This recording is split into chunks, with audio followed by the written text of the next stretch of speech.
है कि Chinese hacker जो है वो इंडिया में हैकिंग के लिए पूरी तरह से तैयार बैठे हैं और वो पूरी तरह से जोर लगाए हैं इंडिया में हैकिंग करने के लिए और बहुत बड़े पैमाने पर हैकिंग करने के लिए। इसके लिए हमें अमेरिका ने भी आगाह किया और ऑस्ट्रेलिया ने भी आगाह किया। हालांकि ऑस्ट्रेलिया के ऊपर ऐसे हैकिंग किए भी जा चुके हैं, लेकिन इंडिया के लिए बुरी खबर इसलिए है क्योंकि इंडिया में ऐसे हैकिंग को बचने के लिए सरकारी तंत्र है ही नहीं है। सरकार को जब हैकिंग से बचना होता है तो वो प्राइवेट हैकर्स से कॉन्टेक्ट करती है और वो एथिकल हैकर्स होते हैं, वो हैकिंग को रोकते हैं। लेकिन गवर्नमेंट के पास अपना कोई ऐसा विंग नहीं है, जबकि चाइना के पास ऐसे लाखों की संख्या में हैकर्स हैं जो चाइनीज आर्मी के लिए काम करते हैं। अमेरिका में तो पूरी तरह से एक हैकिंग का सेल ही है।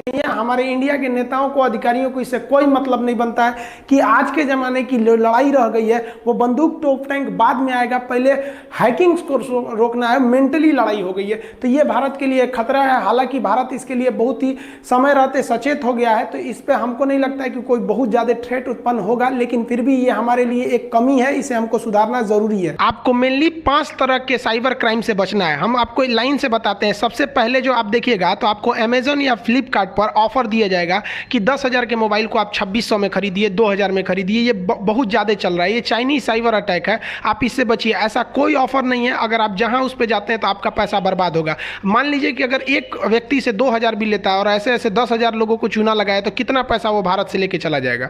दूसरा, इंडिया में बहुत पहले समय से फेमस चल रहा है एटीएम से किसी का पैसा निकालना ना। देखिए, सरकार आपको एटीएम की बहुत ज्यादा सुरक्षा देती है। 4 लेवल की सुरक्षा होती है। पहले आपके एटीएम कार्ड पर उभरे हुए अक्षर में 16 अक्षर लगे रहते हैं, ये 16 डिजिट नहीं बताना चाहिए। फिर आप पीछे स्टिकर पे चिपके हुए 3 ठो सीवीवी नंबर बता देते हैं। फिर आपको गुप्त जो आपको याद रहता है पिन कोड 4 अक्षर का, वो भी बता देते हैं। फिर आपके मोबाइल पे जो ओटीपी जाता है वो भी बता देते हैं। तो ये तो आप गलती कर रहे हैं ना। आ बैल मुझे मार, तो बैल को मारने में क्या जाता है, मत बताइए आप किसी को ऐसे अक्षरों में। आपको कोई दिक्कत है तो आप अपने ब्रांच में जाइए, एक दिन लेट ही होगा ना, बैंक आपकी सेवा के लिए है। आप वहां जाइए, बताइए क्या ऐसा कोई प्रॉब्लम है, मेरे पास कॉल आया था। नहीं तो ऐसे कॉल के झांसे में मत पड़िए। एक बात और कहना चाहेंगे कि आप लोग जो ई पेमेंट करते हैं, मोबाइल से किसी का पैसा ट्रांसफर करते हैं, तो हमारे हिसाब से आपको 2 तरह के अकाउंट रखने चाहिए। एक आपका मेन अकाउंट रहना चाहिए जिसमें ज्यादा पैसे हों, और बाकी एक ऐसे ऑनलाइन पेमेंट करने के लिए एक छोटा मोटा अकाउंट खोल लीजिए जिसमें 5-10 हज़ार रुपए रहे हो, ताकि अगर आपसे कभी गलती से लीक हो भी जाता है तो ज्यादा आपको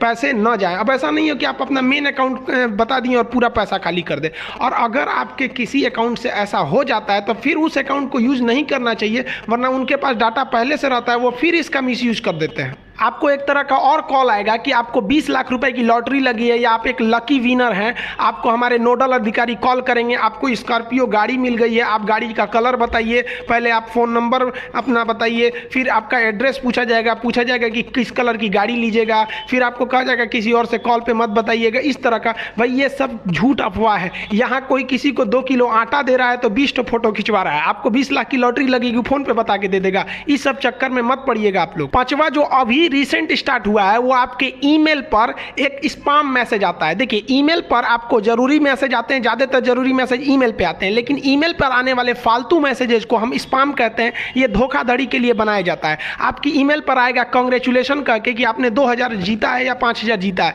उसके बाद आपको वहां पे फॉर्म भरने के लिए आएगा, तो यहाँ से आप क्लिक करिएगा गेट स्टार्ट, तो आपका नाम पूछेगा, धीरे धीरे एड्रेस पूछते पूछते 5-6 स्टेप में जाते आपका अकाउंट वगैरह पूछेगा और आपके पैसे को खाली कर देगा। इस सबसे बचिए, आप ही इससे बच सकते हैं। पुलिस इसमें कुछ नहीं करेगी, क्योंकि इन साइबर क्राइम वालों का नेटवर्किंग इतना लंबा रहता है कि उसको खोजना काफी मुश्किल होता है। आपकी सतर्कता जरूरी है। आपके एक भूल से बहुत ज्यादा प्रॉब्लम खड़ी हो सकती है। आपकी सुरक्षा आपके हाथ में।